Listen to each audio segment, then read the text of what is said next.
como les dije al final de la clase pasada, las adicciones abarcan un amplio espectro de problemáticas. Generalmente se recomienda hablar de conductas adictivas, ¿no?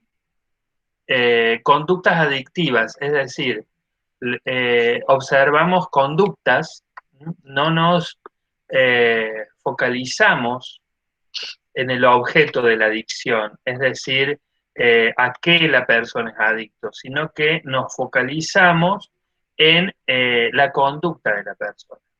Esa conducta que tiene características adictivas. ¿Qué, digamos, ¿qué es una conducta adictiva? Vamos a empezar definiendo eso, digamos. Una conducta adictiva es una conducta que está siendo compulsiva. Ese es un término de la psicopatología, la compulsividad, ¿no? No está solamente presente las adicciones, la compulsividad, está presente en muchos trastornos psicopatológicos, eh, pero en, en las adicciones también lo podemos ver, eh, y tiene que ver con un acto o una acción que no se puede frenar. Ahí está el sentido de lo compulsivo. Sería como cuando la persona cree que lo necesita, sí o sí. Exactamente. Lo compulsivo, que es el acto que no se puede frenar, puede estar empujado, digamos, o producido por una dependencia psicológica o una dependencia física, o ambas. La dependencia psicológica es esa que vos decías, Jessica. El paciente cree que necesita eso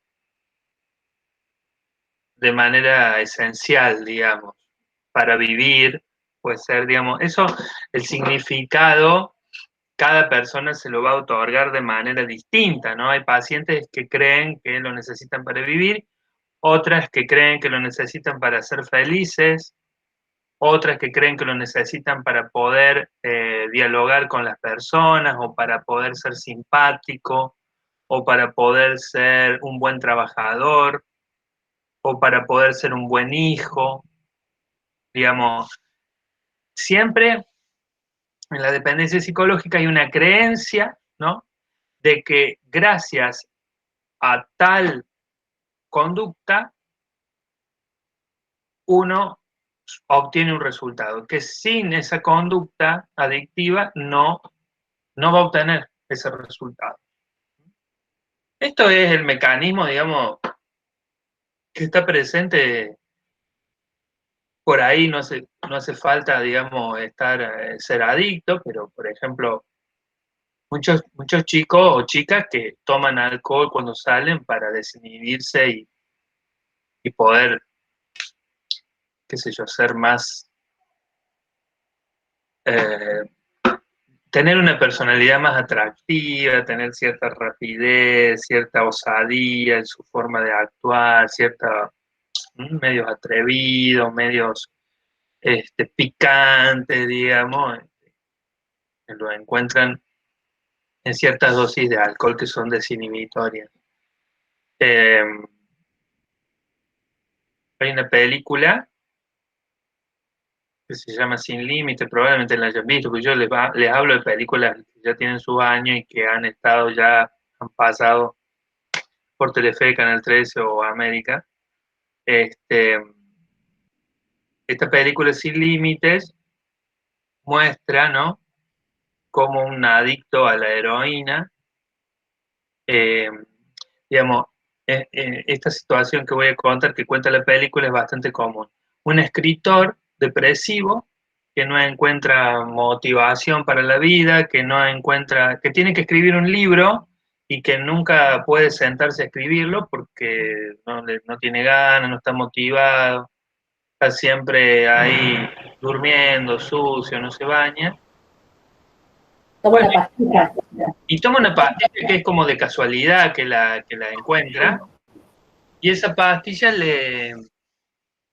pero lo convierte en un ser superdotado, inteligente, ¿no? Súper creativo y escribe y como una máquina, ¿no?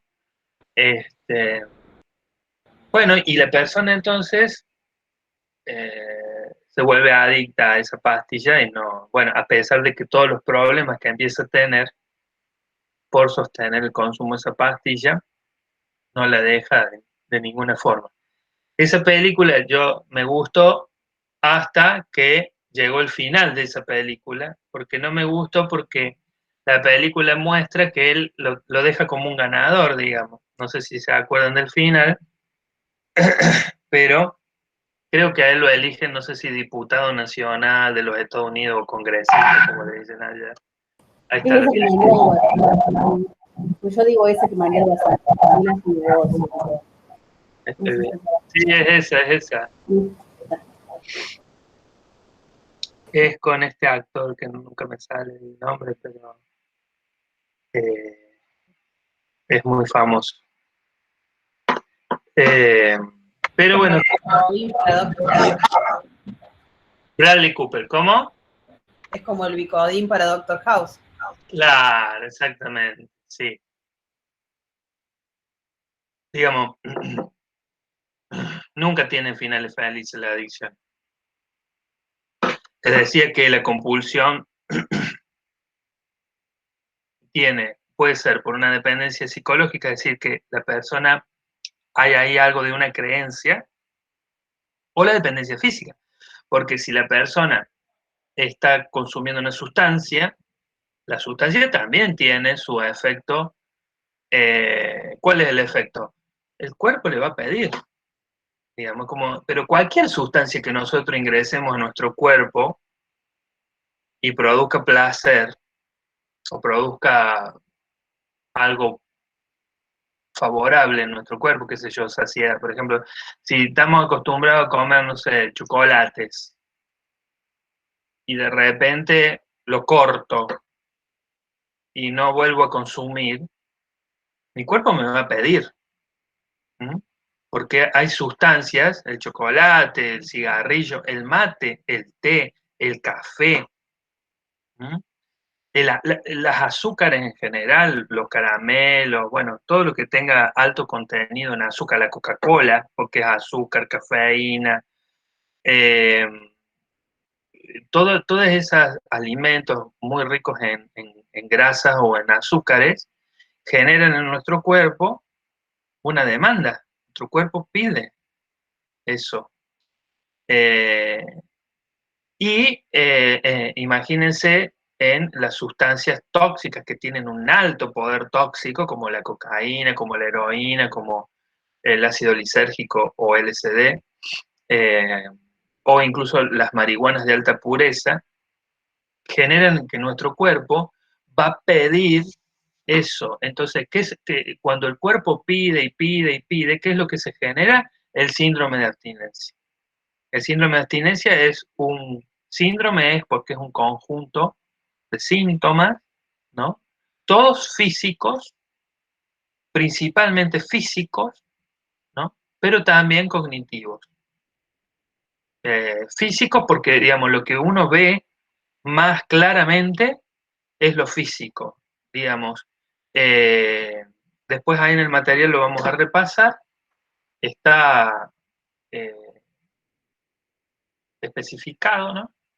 Cuál serían los, las características, digamos, del síndrome de abstinencia. Eh, pero eso ya lo vamos a ver un poquito más específicamente cuando entremos a la parte de las adicciones a sustancias tóxicas. Yo ahora estoy planteándoles conductas adictivas en general, ¿no? Por eso, cuando las personas son adictas a cosas que no son sustancias, como yo les dije, adicciones al juego, adicciones al sexo, adicciones a las compras, ¿qué otras adicciones puede haber? A las tecnologías, a las redes sociales o a los juegos, los chicos con los juegos, sobre todo estos que se juegan en línea, que se compiten. Digamos, ahí no hay síndrome de abstinencia porque no hay sustancia tóxica, sino que el mismo cerebro produce neurotransmisores de placer y la persona cree, por eso dependencia psicológica es lo que más está en este tipo de adicciones, la persona cree que solamente va a obtener placer con esas cosas. No hay otra fuente de placer. Es decir, alguien que se vuelve adicto a las redes sociales o a usar el celular, por ejemplo, puede llegar a creer que solo se duerme si revisa el celular antes de irse a dormir. Esa es una de las adicciones más nuevas que, que se han clasificado, que es la famosa nomotecnia, es decir, la adicción a las tecnologías. Lo que pasa, digamos que... La alarma del teléfono también cuenta. Sí, también cuenta. Sí, ¿viste? Cómo se vuelve de alguna forma dependiente uno de del aparato, ¿no? Del dispositivo. Y fíjense que también acá juega lo social, ¿no? Lo social juega mucho en la construcción o en el origen de una adicción, porque hace 100 años atrás nuestra sociedad era otra y podíamos vivir sin un celular. Y la comunicación era mucho más lenta, mucho más esporádica, ¿no? Por ahí nos íbamos a, qué sé yo, a trabajar y hasta que no volvíamos no sabíamos nada del otro y no pasaba nada, porque estábamos acostumbrados a eso. Pero ahora que tenemos un celular en mano, tenemos la posibilidad de mantenernos conectados con el otro a pesar de la distancia, parece que si pasan 5 minutos y no sabemos del otro, puede estar pasando algo malo. Como eso son todas creencias, digamos, cómo la cabeza se va acomodando a la situación del contexto, digamos. En realidad, ustedes fíjense, las adicciones siempre están relacionadas a la posibilidad de tener mucho de algo. Es decir,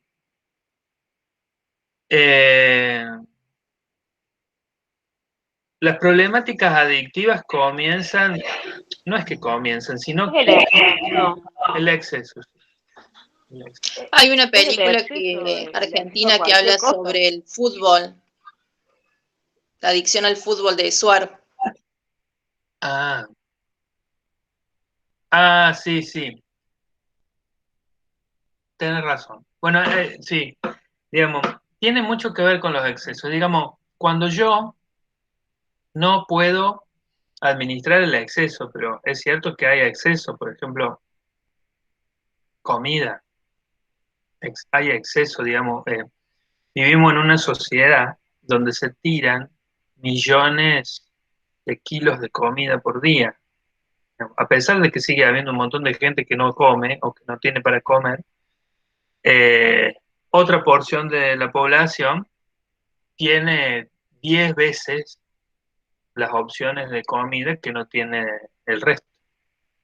Eh, lo mismo que digamos, el exceso de posibilidad de estar con las tecnologías que la pandemia aumentó, porque ahora todo se virtualizó. Antes por lo menos teníamos que ir al banco a hacer un trámite, ahora ni siquiera eso.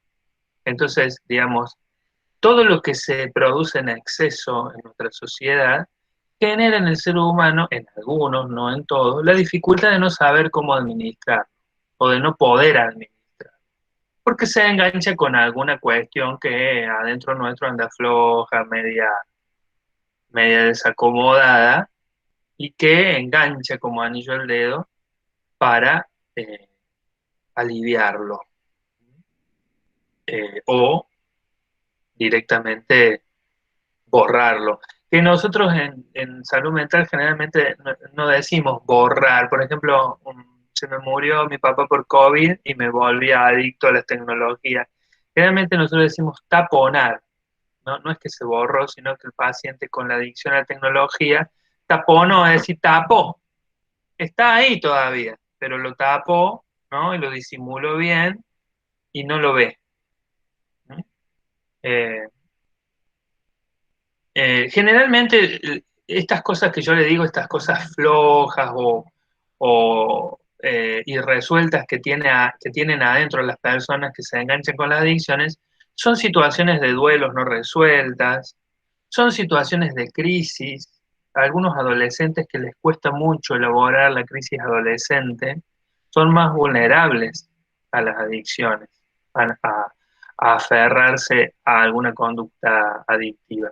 Pero no solamente son los adolescentes, cualquier persona de cualquier edad que esté transitando por una crisis y y que le cueste resolverla. Digamos, son personas vulnerables a quedarse enganchada con alguna conducta adictiva, sea sustancia o sea otra cosa que no sea sustancia. Qué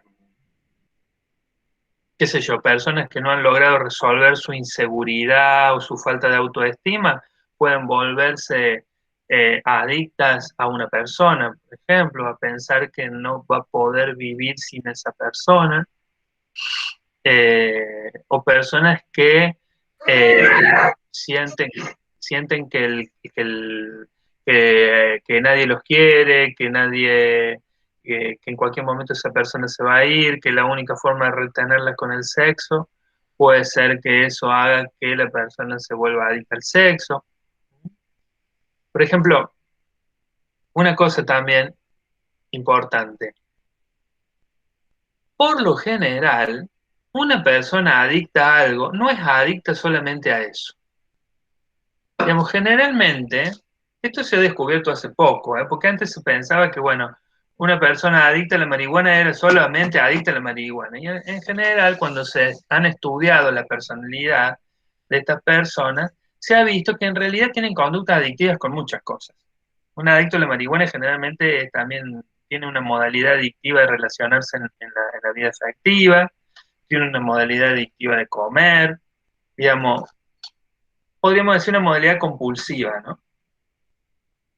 Compulsiva es esto de, en la adicción, la compulsión se manifiesta con esto de la necesidad de consumir en exceso. A veces es consumir personas. Quiero tener muchos amigos, muchos, no sé para qué, porque se vuelve tan mucho que me trae más problemas que soluciones. ¿Mm? O quiero tener mucho sexo, ¿no? Y vienen las enfermedades de transmisión sexual, y vienen los embarazos no deseados, y vienen las problemáticas familiares, y vienen los celos, y vienen, qué sé yo, todas esas situaciones conflictivas que se dan porque la persona es infiel, porque cuando está con uno está con otro, y miente, intenta zafar, porque hay una compulsión. Yo he tenido en el consultorio, lo he visto yo, no sé si siempre se da así, pero en chicos jóvenes, ¿no? Que obviamente no le vamos a pedir a un abuelito, ¿no? A una adicción al sexo, pobre, digamos, físicamente no le da, pero es como que un chico de 20, 25 años,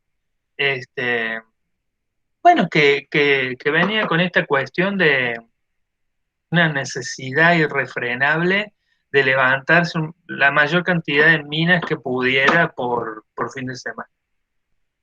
Y que le traía un montón de problemas eso, porque se metía en cada berenjenal, en cada situación complicada, con novios que lo querían matar, con gran gasto económico para poder lograr ese objetivo, y con riesgo a su salud, digamos. Digamos, no solamente su salud sexual, sino que el tipo no dormía, el tipo no descansaba, y estaba ya muy, muy estresado, digamos, su cabeza estaba muy desgastada, por una vida de pura noche, pura joda, puro alcohol y puro mujeres. Este, Así como he tenido una jueza muy famosa de nuestra ciudad, adicta al juego electrónico. Vieron que se puede apostar por internet. La verdad que yo nunca entré, no sé ni dónde se busca, pero bueno, ella me contaba que, bueno, vos cargas, qué sé yo, con, no sé si con la tarjeta de débito, cómo haces y apostás, y se gastaba, en aquel momento era mucha plata, 50, 60 mil pesos por fin de semana jugando al casino online. Eh,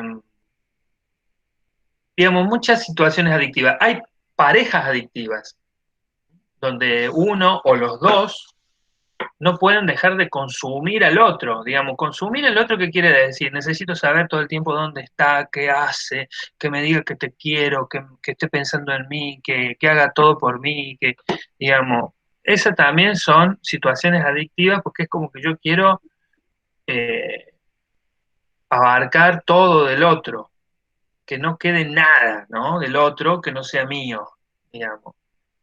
Yo a Eh, mí me pasó que yo viví 20 años con mi marido, siendo una persona súper compulsiva, obsesiva, y cuando nos separamos por errores de él, no, nunca superó la separación, pero me costó horrores, horrores poder desprenderme de eso y bueno, y terminó, se desencadenó todo mal. Por supuesto que debe haber tenido cargado con una conducta emocional importante o algún trauma importante, pero bueno, no, como que cuando nos separamos no lo pudo superar, no había forma que entendiera que estábamos separados y por cosas de él, por cosas que yo ya digo, bueno, basta, hasta acá llegué claro, 20 años viviendo así y bueno, se terminó matando. O sea, mira vos.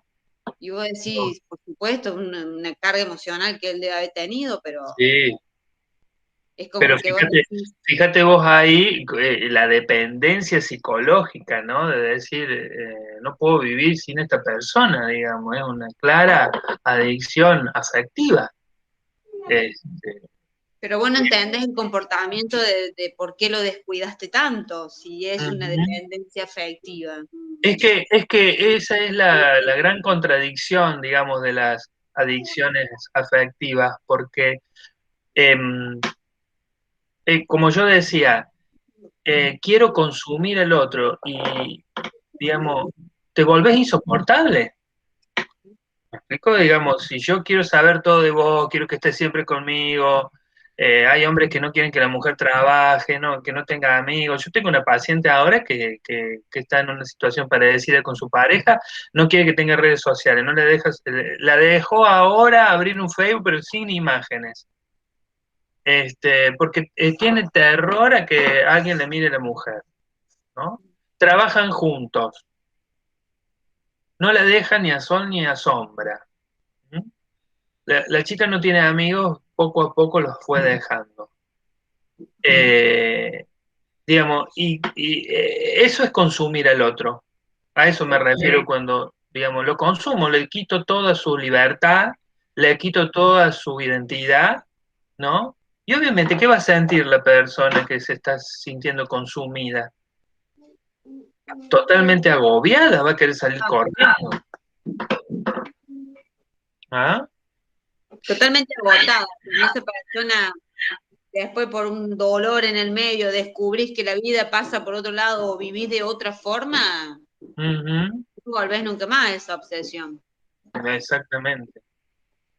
Este, la cuestión de las adicciones, yo quiero que entonces les quede claro que es algo muy amplio. Lo que pasa es que generalmente se focaliza o se circunscribe a las adicciones, que es como el tema más famoso, ¿no? O más usualmente debatido. Pero eh, las conductas adictivas son muy amplias. Incluso generalmente están detrás de muchas de las violencias de género, de muchos de los suicidios eh, y de muchos actos violentos, ya sea contra sí mismo o contra los demás. Eh, bueno, ¿qué más? Estoy repasando acá un poco el material a ver si se me está pasando por algo. eh, Claro, esto es lo que yo les decía. Una persona puede tener relaciones problemáticas de manera simultánea con el juego, con el alcohol, bueno, la pornografía también, adicción a la pornografía. Eh, Después, a esto, cuando vemos en un paciente adicción a distintas cosas, a sustancias y a no sustancias, o a distintas sustancias, se les llama trastornos cruzados. O también puede haber eh, una coexistencia entre trastornos adictivos y otro tipo de trastorno, nada que ver con lo adictivo, como por ejemplo una esquizofrenia. Eso es lo que no entendí del apunte, lo de los trastornos cruzados. Claro, digamos, es cuando tenemos un trastorno adictivo, sea cual fuere, con un trastorno que nada que ver con lo adictivo, como por ejemplo un Alzheimer, un Alzheimer con adicción, una esquizofrenia con adicción, un depresivo con adicción. Eh, Ok. por ejemplo, el chico digamos, es mi análisis personal. Yo no, sí lo tuve en consultorio una vez, pero hace muchos años. Este, yo recién arrancaba en el año, qué sé yo, 2006, habrá sido 2005. Eh, este chico de los piercing y de los tatuajes era un psicótico. Era una psicosis, ¿ah? Con breves momentos alucinatorios. Pero si uno lo escuchaba hablar, digamos, había cuestiones delirantes en su hablar, ¿no? De su capacidad de resistir el dolor, de su capacidad, bueno, estas cosas que hacía tenían que ver con un delirio de que, eh, a ver, más o menos yo entendí que él había sufrido de chico un abandono muy fuerte por parte de su mamá y del resto de su familia, menos de su abuela. Y que su abuela había sido también bastante particular, porque si bien se había hecho cargo de él, había sido una señora bastante violenta, digamos. No, no tanto en la forma de tratarlo, de violentarlo físicamente, pero sí de denigrarlo como persona, de tratarlo como alguien que no tenía valor, que no tenía inteligencia. Bueno, él, luego su mamá fallece por una enfermedad muy fea, un cáncer de mucho sufrimiento. Y él en ese momento empieza a desarrollar todo esto de San la muerte, la adoración por la muerte, el dolor y el sufrimiento, porque entendía, esto también él lo dijo en una nota en el diario, entendía que mientras más él se acercaba a la muerte, más se conectaba con su mamá. Ahí hay algo de delirante. Este, digamos, lo que yo les hablé en la psicosis de lo que es un síntoma positivo, es decir, la construcción de una realidad paralela a la realidad que todos conocemos, al menos los más o menos normales. Es una psicosis particular, porque no es una psicosis donde se aparta totalmente la realidad y vive solamente de su delirio, sino que el delirio coexistía con cierta conexión a la realidad. Digo cierta porque estaba bastante deteriorada esa conexión a la realidad, y que se sumaba a eso una adicción. Porque la adicción, digamos, es posterior o, digamos, está como, digamos, eh, generalmente los pacientes tienen un trastorno de base y un trastorno adicional. En este paciente el trastorno de base es la psicosis. Bien.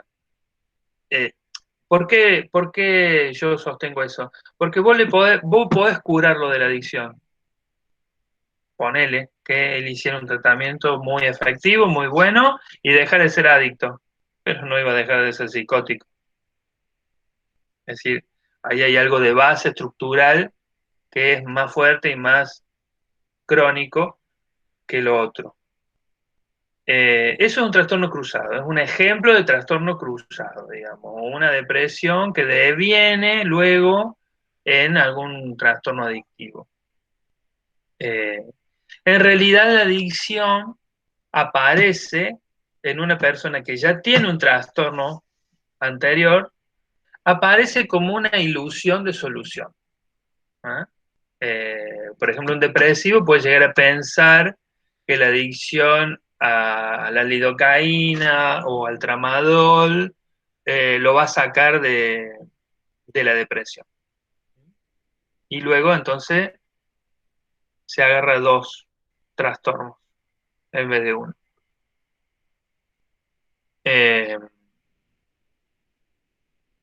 Acá hay, digamos, les voy a compartir la página, algunos de los motivos por los cuales los adictos suelen eh, explicar por qué se vuelven adictos. Para sentirse bien,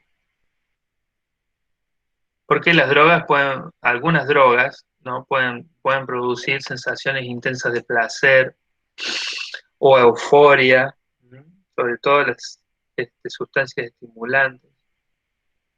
Para sentirse mejor, porque algunas personas sufren de ansiedad social, esto que le decía que les cuesta socializar con la gente, hablar o mostrarse, ¿no? O suelen tener depresión. Entonces comienzan a consumir algún tipo de droga para sentir menos eso, menos ansiedad, menos depresión o menos estrés. Algunas otras para desempeñarse mejor, como es el caso de esta película Sin Límites que hablábamos antes, donde el tipo en realidad necesita ser productivo para ganar plata, digamos, y encuentra en esa pastilla la respuesta a lo que necesita, digamos. Esto más que nada, esto de desempeñarse mejor, está relacionado a la cocaína, pero mucho también a la adicción a sustancias legales. La medicación, la adicción a sustancias legales también es un tema muy importante, ¿no? La automedicación y la adicción a sustancias que, digamos, no están prohibidas por la ley. Algunas son recetadas, otras de venta libre, pero yo tengo una compañera de trabajo que ella todas las mañanas toma un ibuprofeno. Por la duda le llegue a doler la cabeza, porque suele tener migrañas frecuentes, no todos los días, pero sí, qué sé yo, una vez a la semana, una vez cada 15 días. Y entonces ella toma un ibuprofeno en el desayuno, por las dudas le llegue a doler. ¿Pero por qué? Porque el dolor de cabeza, si llegase a aparecer, a ella le genera un inconveniente en su trabajo. porque una persona que le gusta ser muy productiva, ella siempre se queda, es la que se queda siempre después de horas si no se llega a resolver algo, es la que siempre quiere hacer más, más, más y mucho y mucho y mucho. Nunca se desconecta del trabajo. Nosotros por ahí los viernes organizamos un almuerzo para despedir la semana y ella está comiendo, dice, a mí déjenme el sanguchito acá al lado de la computadora y sigue escribiendo informes. No se da tiempo para los descansos, ¿no? Ni para relajarse. Ella llega el lunes y dice, ay, qué cansada que estoy, porque el fin de semana no descansó, no durmió, no disfrutó de otra cosa, eh, o no disfrutó de nada, digamos, básicamente. Y entonces el dolor de cabeza para esa persona genera un retraso en el trabajo, genera un inconveniente para su necesidad de hiperresponsabilidad. Entonces aparece la necesidad del consumo preventivo del ibuprofeno 600 una vez al día eh, al desayuno, digamos. Eso es claramente una conducta adictiva y es a un medicamento legal y de venta libre. Eh, Ojalá que no, pero como todo medicamento, por más de venta libre que sea, puede traer sus consecuencias. El ibuprofeno, yo estuve leyendo, sobre todo en las mujeres, el consumo excesivo puede traer problemas cardiológicos o problemas renales, por más que sean cápsulas blandas. Eh, y también está las otras, la última causa, que es por curiosidad y presión social, es decir, esto se ve sobre todo en gente joven, que siente que los otros están esperando de él que sea canchero y que se drogue o que sea macho. Esto muchas veces en los varones es muy importante. Che, ¿cómo no vas a fumar? No seas maricón, o cómo no vas a fumar marihuana, no seas aburrido, no seas cagón. Este, o para mostrar la rebeldía a sus padres. Ahora, todos estos puntos que están acá, ¿no? Que son 4 de las razones por las cuales la gente consume droga, estas son razones, digamos, de inicio, es decir, por qué la persona comienza. A todos nos puede pasar esto, digamos. Por ejemplo, en mi caso personal, yo cuando iba a la secundaria, me sentía, digamos, en mi familia nadie nunca fumó. Cuando iba a la escuela, mis compañeros fumaban. Y yo intenté, digamos, probé por primera vez un cigarrillo porque los otros fumaban y yo me sentía medio un bicho raro si no fumaba. Me sentía como que no pertenecía a ese grupo, ¿no? Entonces empecé a fumar. Es decir, que la presión social eh, fue, en mi caso,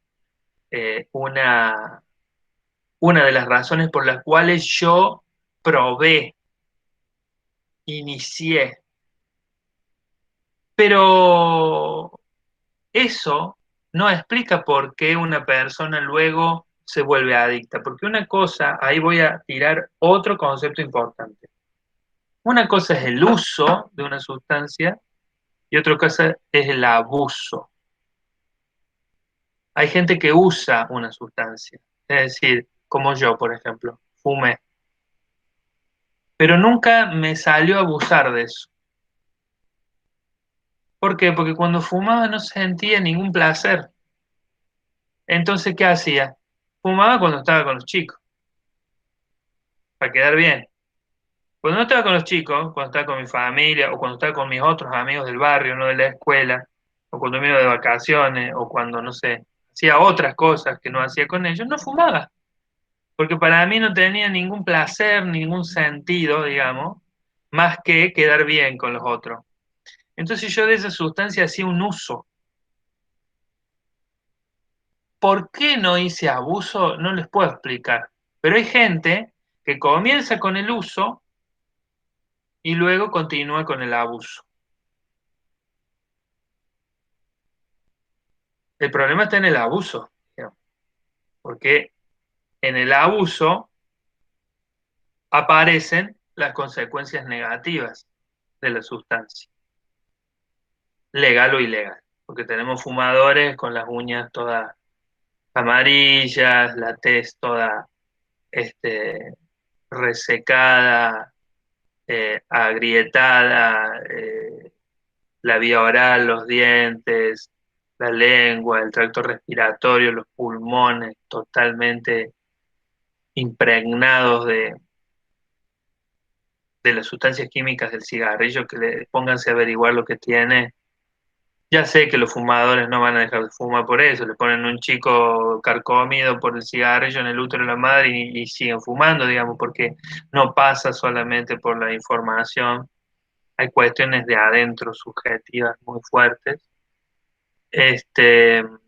Pero digamos, bueno, lo que decía, ¿no? Las sustancias nocivas que tiene el cigarrillo. Yo no sé por qué está permitido, digamos.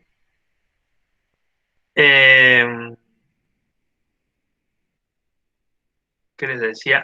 Digamos, esas razones que están ahí son las razones del inicio, del uso, de cómo una persona empieza a usar una sustancia. El tema después, la incógnita es por qué del uso se pasa al abuso. Como yo les decía, desde la perspectiva de la psicología, siempre hay algo que se engancha, que está dentro de uno en lo emocional, en lo afectivo, que no está resuelto, está afectado por un trauma o un duelo, que es lo que hace a la diferencia, ¿no? Y que genera el abuso.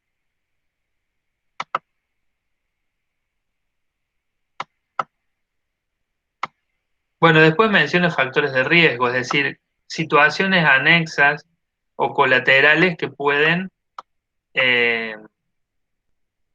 ayudar a que una persona, bueno, esto tiene que ver con lo que yo decía recién, ¿no? De qué es lo particular de la persona que la hace pasar del uso al abuso. Bueno, ahí ese cuadrito que está muy chiquito y se ve poquito, muestra factores de riesgo y factores de protección.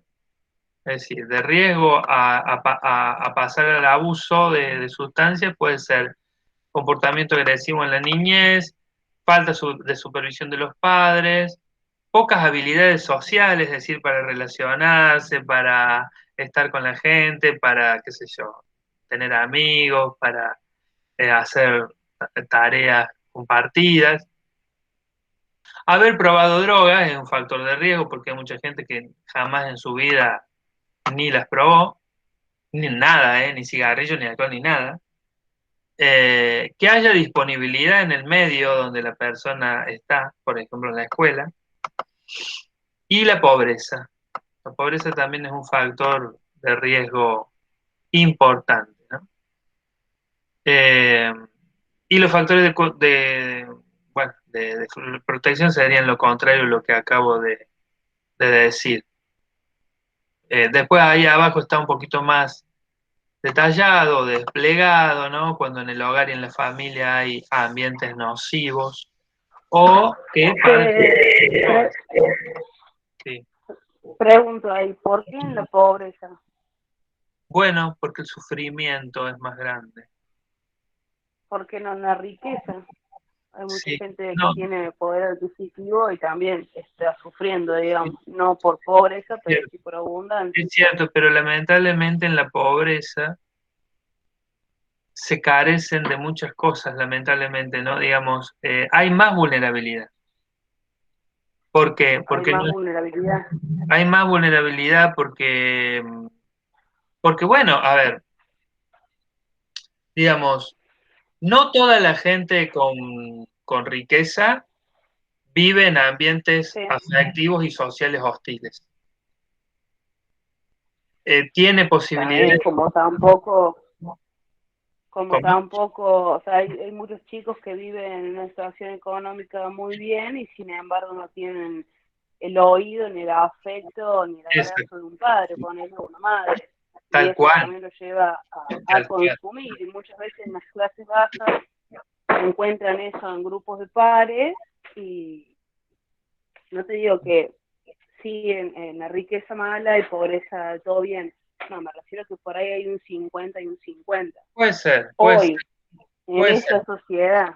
A mí me parece que mientras más pasa el tiempo en esta sociedad, ese 50 y 50 se va desbalanceando cada vez más, porque la gente que de clase media, media alta o alta, tiene posibilidad de ir a un colegio donde haya campañas de prevención, donde se mire individualmente a cada niño, a cada adolescente, se esté muy atento a lo que hace, a dónde está. Claro, si lo llevas a eso, por ejemplo, yo fui también a un colegio de monjas donde daban en los sextos grados, ponele, y en tercer año, que ya no estaba en ese colegio, tipo, era como una clase de prevención contra el cigarrillo, ya estaban a full contra el cigarrillo, sin embargo, yo nunca dejé de fumar por eso, me refiero, ¿me entendés? Sí, O sea, sí. está quien lo agarra y quien no lo agarra. Me parece que antes la balanza era un 75% en la pobreza, porque consumían desde bolsitas con pegamento hasta vidrio molido, y en la clase alta solamente consumían en alguna fiesta, en algún evento, y es como que esa generación ya no está más. Me parece que la generación que está ahora es un 50 y un 50, me parece, yo por lo que se ve. Sí, digamos. No veo noticiero, pero las noticias que me entero, la mayoría que han hecho daño en mi misma ciudad, que han robado un colegio ya 2 veces, 3, un colegio público, son chicos bien. Claro. No, por supuesto que están en todas las clases pero hay algo de la clase, y no lo digo yo, digamos, también me estoy remitiendo a las bibliografías, digamos, donde plantean que hay algo de la cuestión de clases que incide. No sé, digamos, no solamente en cuánta gente consume, sino en esto que vos marcabas de la diferencia, ¿no? De lo que se consume, dónde se consume y de los riesgos que eso implica. Porque obviamente siempre las clases más empobrecidas son las que más las llevan de perder, porque son las que consumen las peores sustancias, son las que las consumen en contextos de mucho riesgo a vivir violencia o a ser hostigados por la policía o la justicia. Digamos, en las clases más altas hay más posibilidades de que los consumos sean menos problemáticos. ¿Por qué? Porque no te anda persiguiendo la policía, porque vas vestido de una forma que no te van a parar en la calle, porque generalmente tenés más opciones de hacerlo de manera cuidada en un entorno de, qué sé yo, en un departamento o en un boliche, en un sector VIP, con calidades muy puras de sustancia, que por lo tanto tienen menos efectos indeseados, o al menos a más largo plazo los tienen, y con muchas opciones de poder internar, de poder recibir atención de un psiquiatra, de un psicólogo, de una familia que va a tratar bueno, con dinero, qué sé yo, si te detienen, sacarte de la cárcel. Digamos, en la pobreza, la adicción siempre se agrava y se complica por todo esto otro de la criminalización. Digamos, cuando el pobre adicto se lo criminaliza, es decir, se lo castiga por ser adicto, y porque la falta de recursos para acceder a los servicios de salud de calidad, y porque generalmente, no siempre, pero generalmente en las clases pobres, la vida en los barrios está cada vez más difícil. Se han instalado las La cocinas diferencia se hace por el prejuicio que tiene la sociedad. Sí, no solamente por el prejuicio, sino también porque como son sectores más vulnerables, la droga penetra mucho más. Imagínate, Sí. qué sé yo, en un country puede haber una cocina de droga, en una villa 40, 50. Sí, bueno, pero si usted recién nombraba decir, se va a parar a lo mejor o se va a parar un grupo de jóvenes pobres y un grupo de jóvenes ricos. Quizás el grupo de jóvenes ricos se droga más que el pobre, o Sí. el pobre directamente ni se droga, y es un Sí. prejuicio solamente. No, claro, es muy importante, incide mucho el tema de los prejuicios. Fíjate que vos en cualquier lado, yo lo he visto en la costanera de Villa María, chicos bien fumando porro, nadie les dice nada. Y por ahí un chico que no fuma porro, pero anda con gorrita y con una moto sin escape, lo para la policía. Digamos, porque hay una cuestión de estigma, de discriminación muy fuerte. Sí.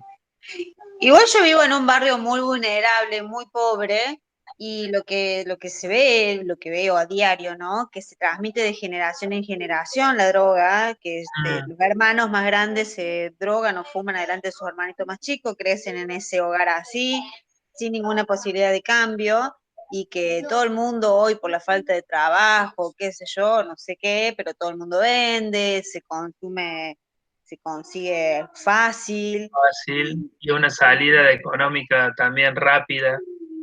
Sí.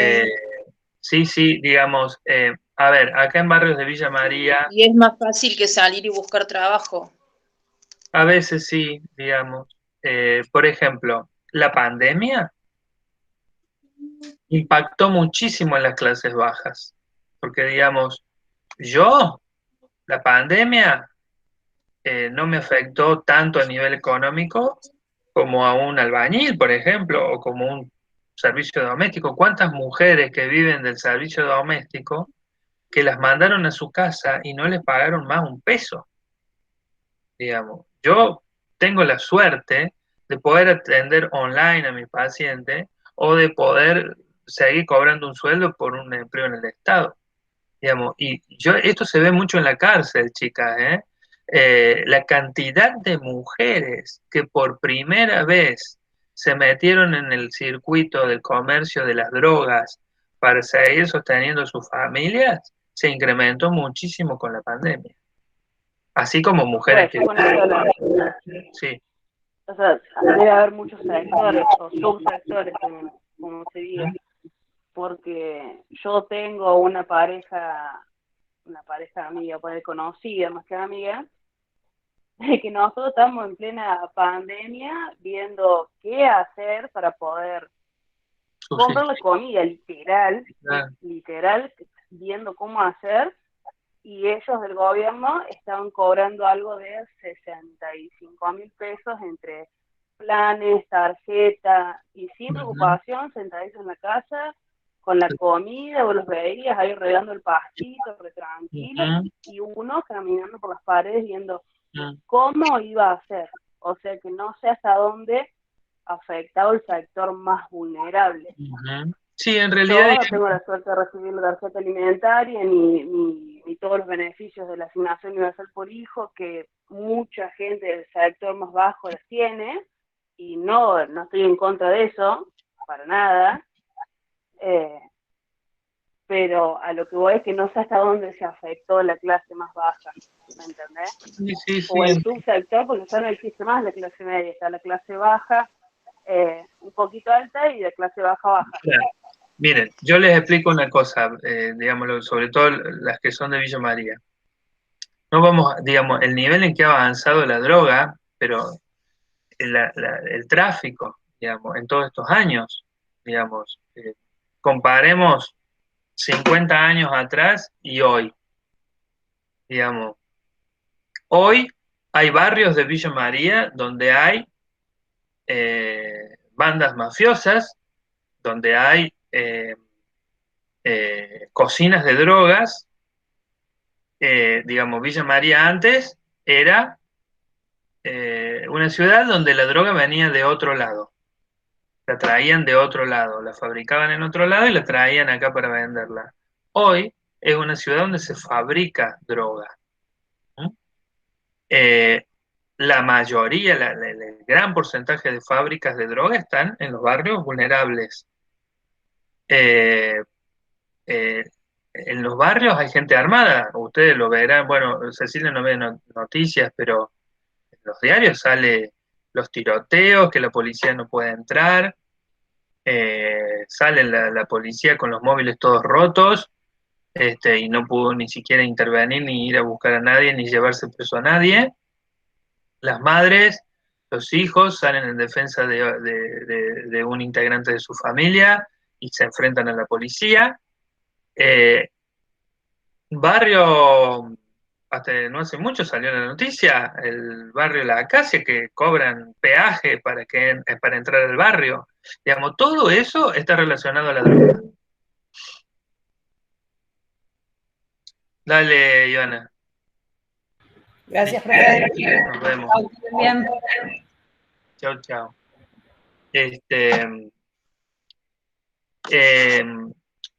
Lo veo mucho en la cárcel, digamos. Violencia y drogas están muy de la mano. Veo, por ejemplo, chicos jóvenes, ¿no es cierto?, que se drogan, que caen presos, ¿no?, por robo. ¿Pero cómo? ¿A dónde fuiste a robar? No, dice, si no fui a robar, dice, yo no soy choro.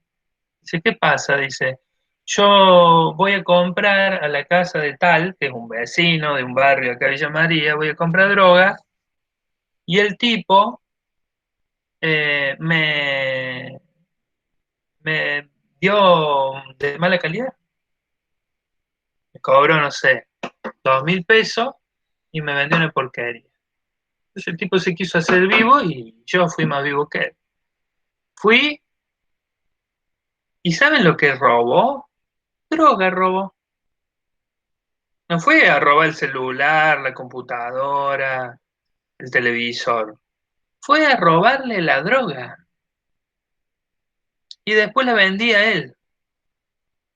Digamos, los casos estos de los chicos, ay, ¿cómo son los apellidos? El Trapito Mercado, los Otín, de acá de Barrio San Nicolás y San Martín, que están en enfrentamiento total.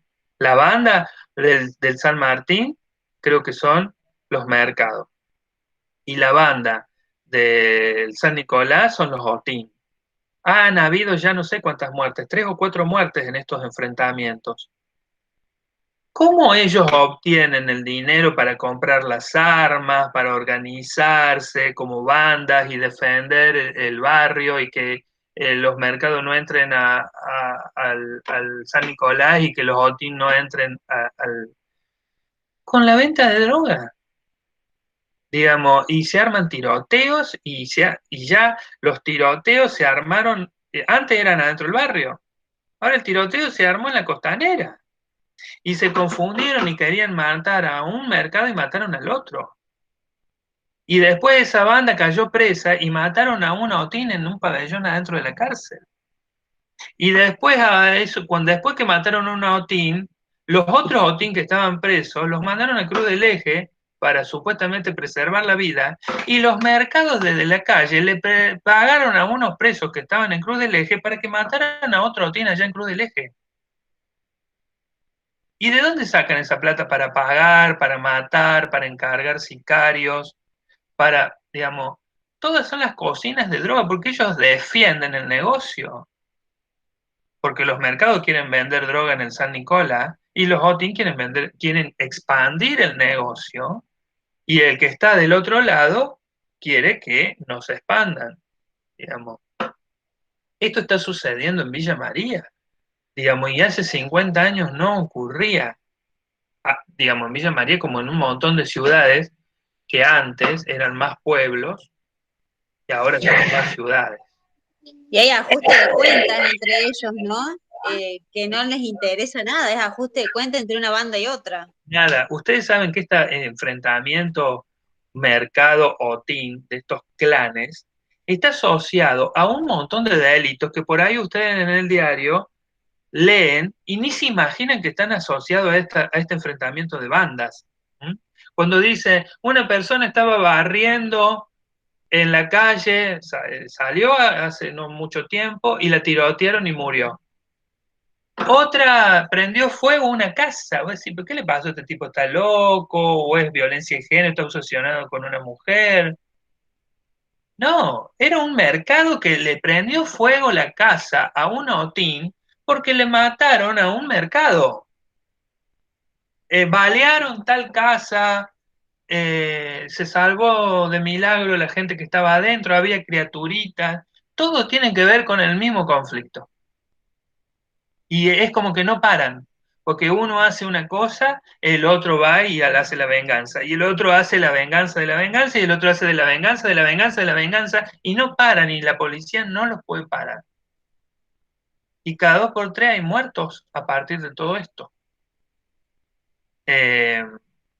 Yo creo que un niño que nace en ese barrio, lamentablemente, yo no estoy diciendo que va a ser sí o sí seguramente influenciado por la droga, pero un niño lamentablemente no va a tener todo lo que necesita. Desde ya un ambiente de paz, un barrio donde se pueda salir a la calle, donde se pueda jugar con los vecinos, ¿ah? Que no tenga que ver la policía tiroteando, persiguiendo gente, que no tenga que ver allanamientos violentos donde les revuelven la casa, ¿ah? Donde la gente tiene miedo a salir, a que alguien se enoje. Mira si, ¿cuántos vecinos hay que tienen miedo que un otín se les enoje? O que un mercado se les enoje porque lo miraron mal o porque no lo saludaron. Mira, a mí me rompieron un vidrio el otro día en mi casa y prefiero pagarlo antes que ir a buscar el que me lo rompió. Exactamente, exactamente. Acá yo vivo cerca del barrio Los Olmos. El problema es un barrio nuevo, el problema es que del barrio Los Olmos no sé quién larga los caballos y las vacas a la noche. Entonces, bueno, no es tan grave el problema, digamos, se te meten las vacas y los caballos en cualquier lado, te pisotean, te cagan y te rompen las plantas, digamos, no es nada. Bueno, hay gente que dice que, bueno, pueden llegar a querer lastimar a un niño si un niño se les acerca, bueno, hay quejas en el barrio de esto. Pero han llamado a la policía y la policía les ha dicho, tengan cuidado, porque hay vecinos que han dicho, yo cuando vea al primero que está largando los caballos para este lado, lo agarro con un látigo, con un palo, con lo que sea, no va a traer más a los caballos para este lado. Y la policía le ha dicho, ojo, ojo, que después la vuelta puede ser brava, esta gente está armada. ¿Ah? Digamos, no es fácil vivir en esos contextos. ¿Mm? Eh, Lamentablemente los derechos de los niños y adolescentes se ven vulnerados mientras más droga y más comercio y tráfico haya en un sector.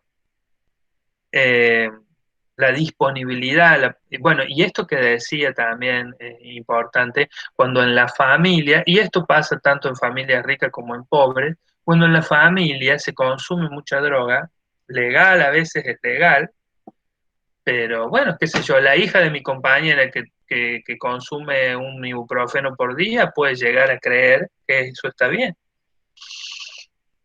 Eh, eh, pero también se consumen, hay muchas familias donde se consume marihuana y los niños ven que eso se consume.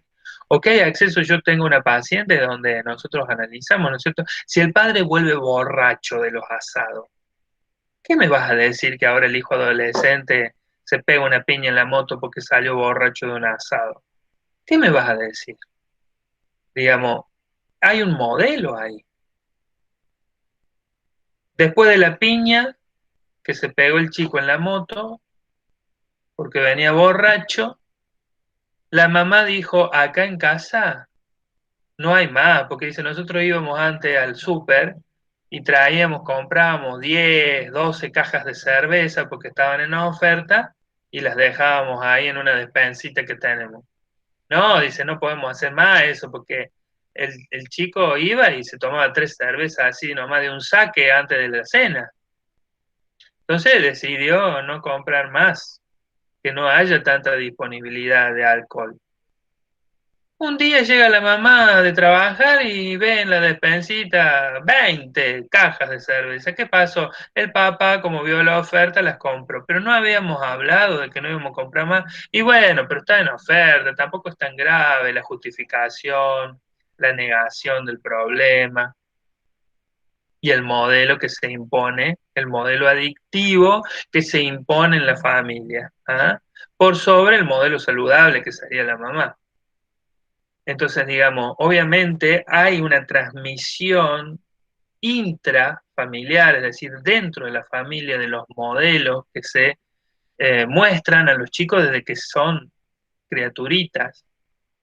Así como hay familias todavía mucho más patológicas, yo he tenido internos presos de la cárcel que me cuentan cómo en su infancia su mamá les inyectaba cocaína. Eh, digamos, es muy complejo, obviamente. Yo creo que no podemos sacar una sola conclusión y decir esto es todo así. Por eso está bueno el debate y intercambiar opiniones y también puntos de vista de lo que uno ha visto y de lo que uno ha tenido como experiencia. Eh, el hogar y la familia, los compañeros y la escuela. Me parece que lo bueno de ver que hay mucha variedad de posibilidades de todo, Sí, de que no hay solamente algo que es así, es el después en el lugar de trabajo que podamos saber que no es así.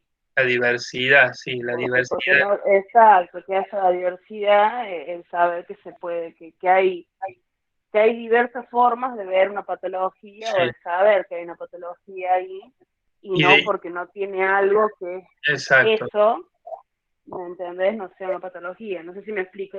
Sí, no, digamos, poder siempre tener en cuenta la diversidad y la cantidad de situaciones que pueden llevar a una persona a consumir drogas y a volverse adicta es importante. El abanico que hay En un gran abanico, porque si no caemos en los famosos reduccionismos, ¿no? Donde pensamos que todo el que se droga es porque es pobre, o todo el que se droga es porque la familia le dio la droga o se la mostró.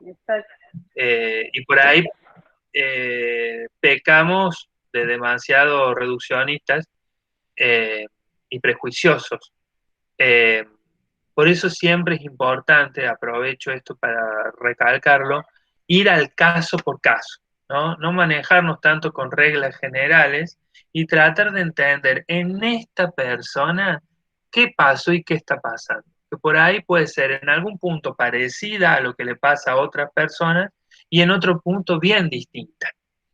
¿Ah? Yo creo que ese es uno de los principios claves de quien trabaja en salud mental.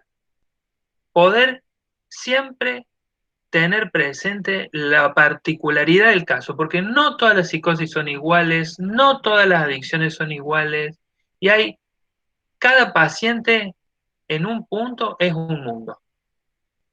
Y si nosotros dejamos de ver eso, dejamos de ver a la persona. Vemos patologías.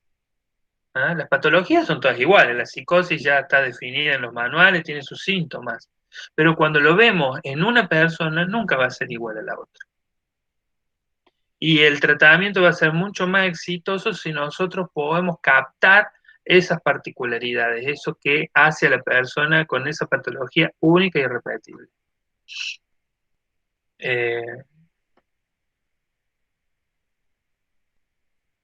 Bueno, las adicciones también siempre hay que tener eh,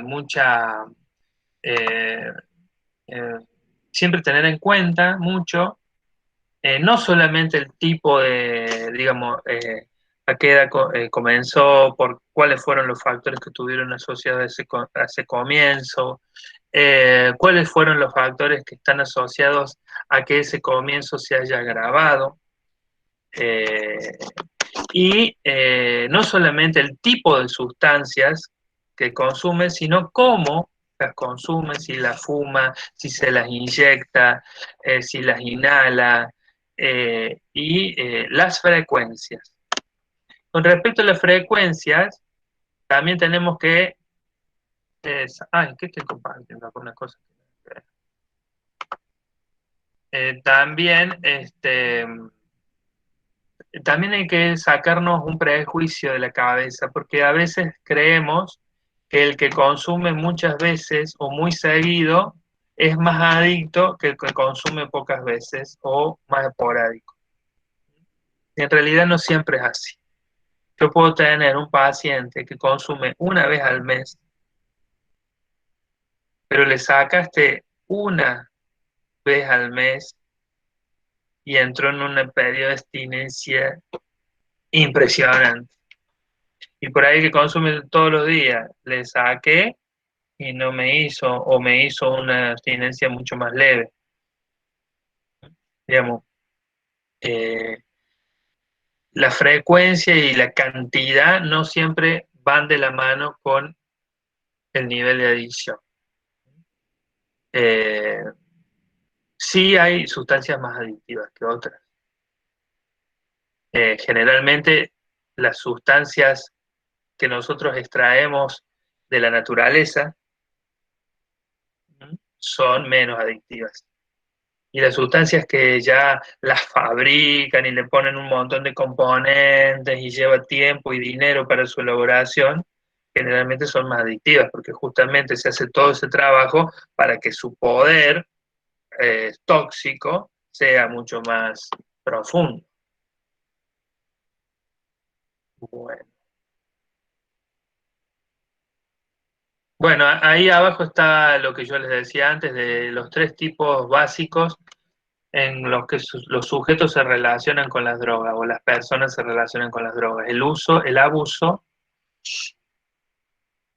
y la dependencia. Acá fíjense, hace otra diferencia. Abuso no es dependencia. Eso ya vamos a ver después, la diferencia que está en el manual de diagnósticos de salud mental. Se ve cortado. ¿Cómo? No, se ve cortado recién un ratito. Digo que el uso de una sustancia sería alguien que consume y no tiene problemas por eso, ni físicos, ni sociales, ni psicológicos. Eso es un uso. El abuso es un uso exagerado de una sustancia, donde todavía no hay dependencia. Es decir, la persona la usa mucho y la abusa, pero no hay dependencia física. Puede haber dependencia psicológica, es decir, por eso la persona la usa mucho y no la deja. Seguramente porque hay una dependencia mayormente psicológica. Ese es el abuso. Y los problemas que tiene la persona son más de índole social. Llega tarde al trabajo, discute con la mujer, no juega con los hijos, no paga los impuestos, digamos, son sociales, del rol que debe cumplir la persona en la sociedad. Ahí están los problemas. En la dependencia, que es un grado mayor de adicción, o el mayor grado de adicción, además de haber dependencia psicológica, hay dependencia física. Su cuerpo funciona, su organismo funciona en base a la sustancia. Por lo tanto, cuando esa sustancia se modifica, aparece el síndrome de abstinencia. Y los problemas que tiene la persona, además de ser sociales, como en el abuso, son físicos. Úlceras, gastroenteritis, problemas cardíacos, qué sé yo, otros problemas. Depende del tipo de sustancia y cómo la consuma, ¿no? Problemas nasales, pulmonares, derrames cerebrales, ACV, parálisis. Bueno, muchísimo. Todo depende del tipo de sustancia y cómo la use. En el cómo la use es la vía. Hay gente que tiene las venas de los brazos reventadas de tanto inyectarse, ¿no?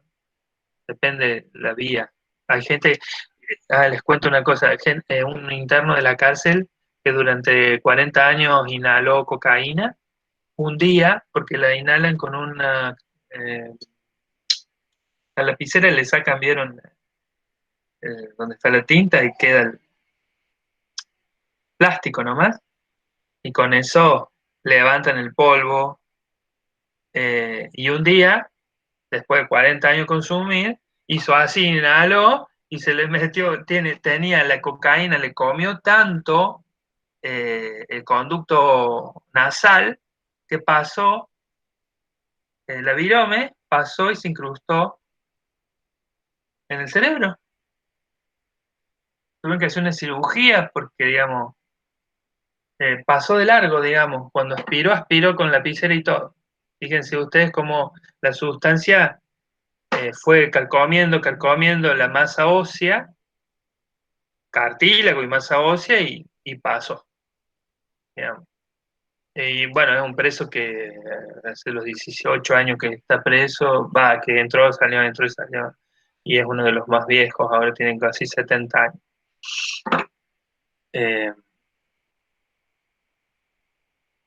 Bueno, ahí abajo en la página 35 y 36 está bien especificado qué dice el manual, cuáles son los criterios que tenemos que tener en cuenta para diagnosticar un abuso o una dependencia.